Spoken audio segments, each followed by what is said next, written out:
Hi guys, this is Kate Dimson. For today's video, I gonna show you paano mag-pack ng mga boxes.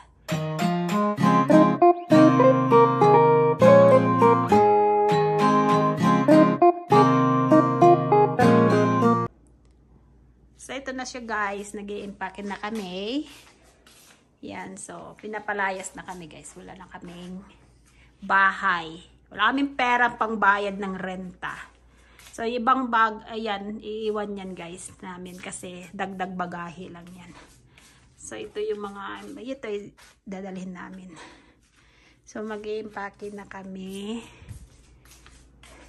Yan. Ang kalat guys.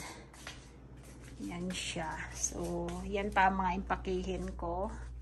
Ito empty, almost empty na yan. Ilagay ko na lang sa ibang boxes. So, yan siya guys. Ito yung dadalhin namin na cargo. I-carry lang namin yan kasi pag iba boxes ko siya, masisira. Lalo na itong mga sandals na ganito.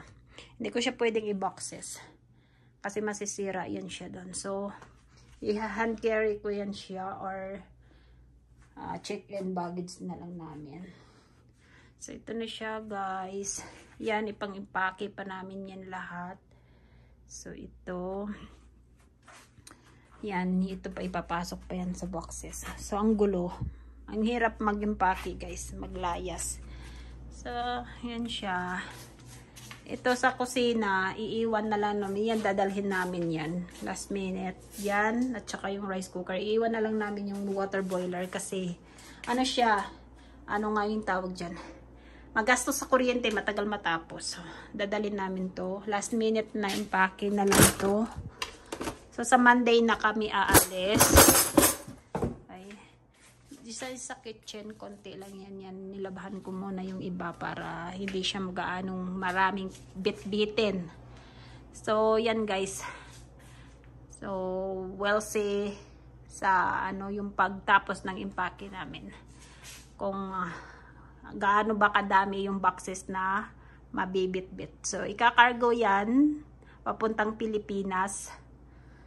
By DHL sa not sure kung how long yan, baka 1 month or more than bago darating ng Pilipinas. So but bago yan i-release, dito muna yan siya until na maka-uwi kami ng Pilipinas sa 12 this month. So yun, bago nila i-release yung box, yung yung make sure na nilang nasa Pilipinas na kami kasi kailangan nila ng boarding pass to probe na sa Pilipinas dadalhin yung mga bagahe.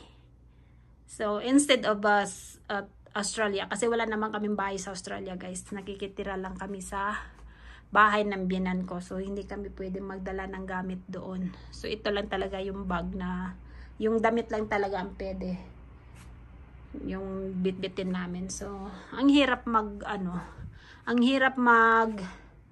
lipat-lipat ng bahay guys na wala kang permanenteng tirahan. Alam mo yan. Para kaming refugee. So, pasaylo-saylo ng bahay, papalipat-lipat kami. So, yun lang guys. So, we'll see hanggang kailan matapos to impake. Nakakapagod siya, nakakapagod.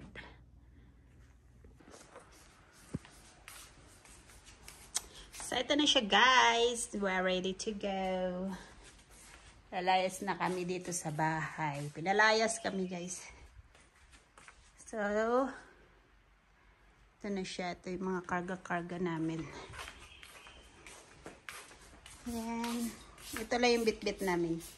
Yung 3 maleta. Tsaka yan. Yan lang siya.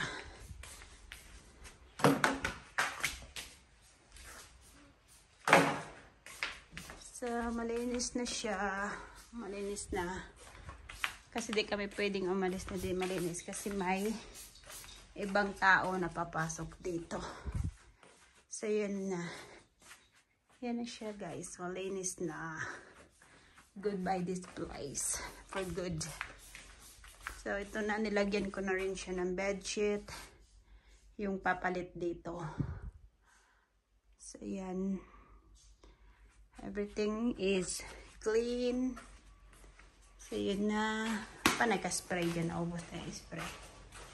So, malinis na din. Yan siya, guys. All is good. Iniwan namin doon kasi ano lang naman, kasamahan lang naman niya ang papasok dito. So,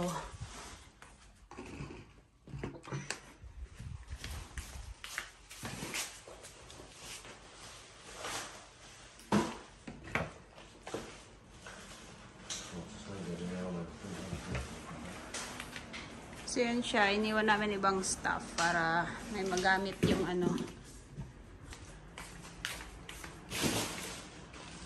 You bring with the box. So yan na siya, guys.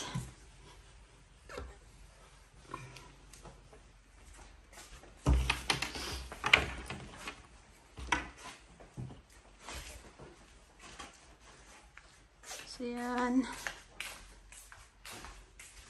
Iwan na namin yan. So, siya malinis na. So, yan ang boxes is dadalhin yan siya sa Pilipinas. Pero, i-release yan sa ano pa. I-release yan sa ano pa. Sa pagdating pa namin ng Pinas, nila pakawalan kasi bubuksan pa nila yan. Lahat ng boxes, bubuksan pa nila kung ano ang sa loob. Kaya, magiging messy yan. Maganda yung pagkabalot namin pero bubuksan pa nila yan. Bago nila i-release, bubuksan muna nila yung ano, yung boxes lahat-lahat yan. Lahat yan. Bubuksan pa nila yan, guys. Ganyan yung ano nila, patakaran nila dito. Yung bubuksan nila yung gamit. Kasi nga, ano, ewan ko ba, ba't kailangan pa nilang buksan. So, yun lang, guys, and this is last here in Timbagapura, Timika, Papua. So, thank you for watching, and please don't forget to subscribe my channel, Kate Dimson. Thank you so much.